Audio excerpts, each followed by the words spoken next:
Voici François Pirette. Une légende de l'humour belge. Plus de 40 ans de carrière, les gars. Mesdames et messieurs, veuillez accueillir monsieur François Pirette.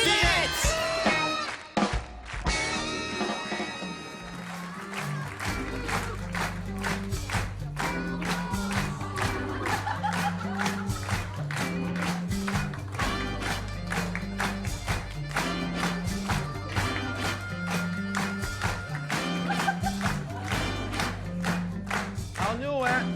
Hey! Hey! Inspecteur!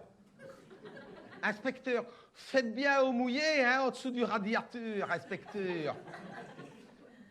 Non, et vous passerez le suifeur, inspecteur, parce que je veux bien donner un coup de main, mais, hein, c'est donnant, hein? On n'est pas à la TV ici, hein, je suis pas comme l'autre folle qui est de la police pour rien du tout, hein? Et je sais bien que bonne et conne, ça commence par la même lettre.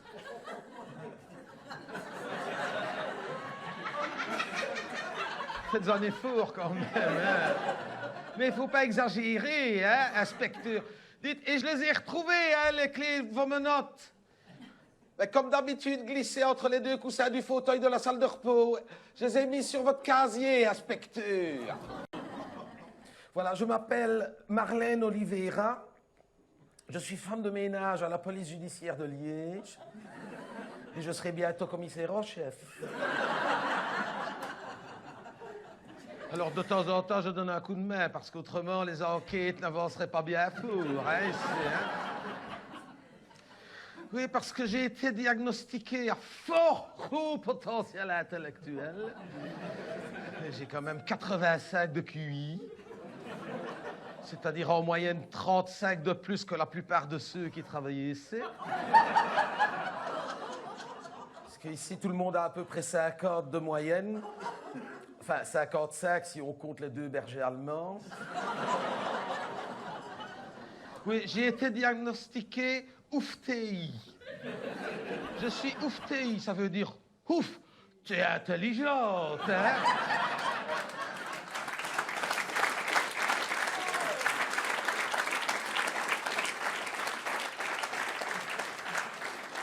C'est arrivé fort bêtement. J'étais en train de mettre de l'ordre sur le bureau de l'inspecteur et avec ça, ça me prend une journée. Je fais tomber une pile de dossiers et en rangeant, je ne peux pas m'en empêcher. C'est pas que j'aime bien fouiner, mais j'aime bien la lecture. Donc, je vois que c'est une affaire qui travaille dessus depuis facilement 1 an et qui n'y arrive pas. Un homme qui avait été assassiné mercredi après-midi à 3 heures et ils étaient certains que c'était son beau-frère qui avait fait le coup, mais il avait un alibi en heures massif que lui, il terminait son travail à 4 heures, donc il n'avait pas pu commettre le crime. Réfléchis. S'il termine à 4 heures et il butait là-dessus alors qu'ils étaient certains que c'était lui, alibi en acier trempé ou en heures massif, c'est comme tu veux. Il termine à 4 heures, l'autre qui est mort à 3 heures, ça ne peut pas être lui, hein. Je dis, écoutez, inspecteur, je crois que j'ai la solution. Ça m'étonnerait, hein, Marlène, on va essayer. Et il ne peut pas l'avoir commis, le crime, à 3 heures s'il termine à 4 heures. Je dis, ça dépend où est-ce qu'il travaille, hein. Où est-ce qu'il travaille, votre suspect? À la ville. Je dis, ben, ne cherchez plus, hein.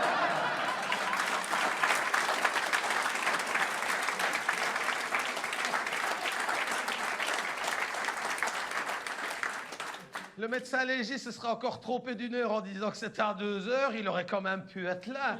Vous êtes sûr? Oui, mais il nous faut un témoin. Ils ont été voir son chef. Il ne pouvait pas témoigner. Il était déjà parti à m'aider. C'est depuis ce jour-là qu'ils m'ont dit « Ouf, t'es intelligente, hein, toi. » Donc, je donne un coup de main, mais c'est donnant, hein. Évidemment, c'est eux qui nettoient maintenant ici. Ils sont pas beaucoup plus efficaces, hein, mais c'est normal que si moi j'aide, qu'eux ils m'aident, hein. C'est vrai, après tout. On a eu des cas fort compliqués, hein. Il n'y a pas longtemps, on nous appelle parce qu'on avait trouvé un cours dans une maison en rue Ferronstrée à Liège. C'est ouf, il faut y aller. Toute sirène hurlante. On monte dans la voiture, nous voilà partis en trouble. 2 heures après, on a dû couper la sirène, ça allait vider la batterie. On n'avait pas fait 50 mètres avec les travaux du tram, évidemment, hein. Finalement, on a été à pied, c'est moi qui ai fait la sirène. J'ai fait... On arrive effectivement, hein, c'était une scène de crime sûrement. Hein. On me dit, il y a un mort. Je dis, attendez, si c'est un commerçant, c'est peut-être un suicide. Hein. Et l'heure du crime, ben, entre le début des travaux et aujourd'hui. Hein, sûrement. Hein. Non, c'est pas un commerçant. Ça, c'est bizarre. C'est fort bizarre. Donc, on va voir, je dis, attendez, regardez, inspecteur, quelque chose de louche. Quoi? Parce qu'il ne voit rien, évidemment. Hein? Il n'y a pas de courrier dans la boîte aux lettres. C'est peut-être quelqu'un qui est passé pour prendre le courrier. C'est peut-être le suspect. Il me dit, bah, ou alors, c'est juste qu'on ne lui a rien envoyé depuis des semaines. Oui, mais il y aurait quand même des publicités, que je dis. Pas bête, hein? C'est normal, je suis oufti, hein? On me dit, mais non, il ne peut pas y avoir de publicité. Pourquoi? Regardez qui me dit, il y a un autocollant stop pub. Et alors, comme si ça changeait quelque chose. Tout le monde, on a des autocollants stop pub, ça change quelque chose. T'as même l'impression que ça les excite, les facteurs. Je n'ai jamais eu autant de publicité que depuis que j'ai mis un autocollant stop pub. Mettre un autocollant stop pub sur une boîte aux lettres, c'est comme aller mettre un panneau de défense d'uriner sur une façade du carré. Autant mettre un urinoir. Ah. C'est vrai, hein, ça. C'est vrai ce que je dis là. Et alors, je dis... Et alors, je les lessive, hein. Effectivement, on rentre, il y avait un cours. On me dit, qu'est-ce que c'est que cette affaire-là? Je dis, c'est pas un meurtre. Il me dit, ah non, c'est pas un meurtre. Regarde ça, la technique. Hein. C'est pas clair.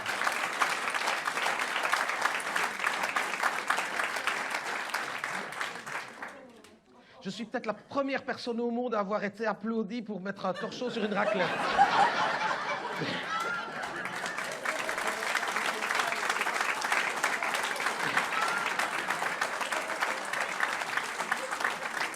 J'ai demandé une augmentation. On rentre, le mort était étendu. C'est normal, tu me diras, il était mort.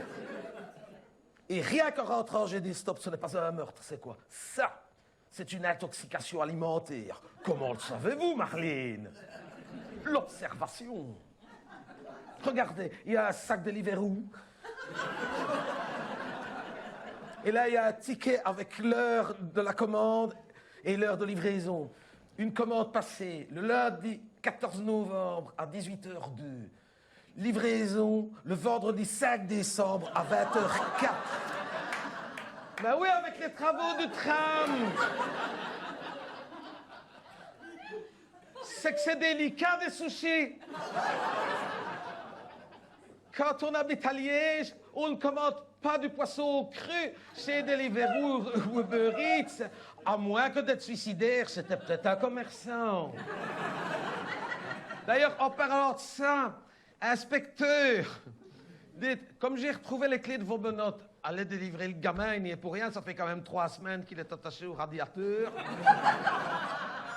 Un des cas les plus intéressants, c'était il n'y a pas très longtemps. Il y a quelqu'un qui s'amène en disant, on a trouvé un cours sur les bords de Meuse. Quoi donc? Un cours. Un cours sur les bords de Meuse. Un cours, oui. Et le médecin légiste est très perplexe parce que le corps est tout frais et encore tout chaud et pourtant il est plein d'asticots. Ça n'est pas normal, Marlène. J'arrive. Effectivement, le mort n'avait même pas l'air mort tellement qu'il était frais. Et pourtant, il était plein d'asticots. Je dis, ne cherchez pas, ça c'est un pêcheur qui s'est endormi. Ah oui, hein? D'ailleurs, je dis, monsieur, heureusement que je l'ai réveillé à temps, hein? Il serait maintenant au crématorium, le pauvre. Il s'est endormi avec la boîte d'asticots dans sa poche. Je pensais bien que les asticots, hein? Je dis, monsieur... L'inspecteur qui dit, mais monsieur... Comment peut-on s'endormir aussi profondément quand on est à la pêche? Je lui ai dit, vous avez déjà vu quelqu'un remonter quelque chose de la Meuse? Tu m'étonnes qu'il s'est endormi. Je le sais bien parce que mon père était pêcheur quand j'étais petite, hein, quand j'étais gamine. Et mon père, il allait à la pêche à la Meuse tous les dimanches matins, au pont de Fragny. Il partait à 7 heures, tous les dimanches matins. Et le midi, il revenait, on mangeait du poisson tous les dimanches. Jamais le même poisson, mon père. C'était un pêcheur comme ça. Toute mon enfance, j'ai mangé du poisson grâce à mon père qui allait à la pêche à la Meuse. Et un jour, j'étais en 4e primaire. Il y a l'instituteur qui se lève et qui dit « Aujourd'hui, nous allons parler de la faune aquatique de notre fleuve, la Meuse. » Qui connaît les poissons de la Meuse? Moi, monsieur. Toi, Marlène. Je connais les poissons de la Meuse par cœur, monsieur l'instituteur, grâce à mon père qui va les pêcher tous les dimanches. Eh bien, dis-nous, dis à la classe, quels sont les poissons de la Meuse? La sole. La plie. Le cabillaud. Le rollmops. Il me dit, vous êtes sûr que c'est des poissons de la Meuse, Marlène? Ben évidemment, mon père les remonte tous les dimanches de la Meuse. Il me dit, ben s'il remonte ça de la Meuse, il doit avoir un fameux moulinet, un très long fil alors, hein, qu'il me dit.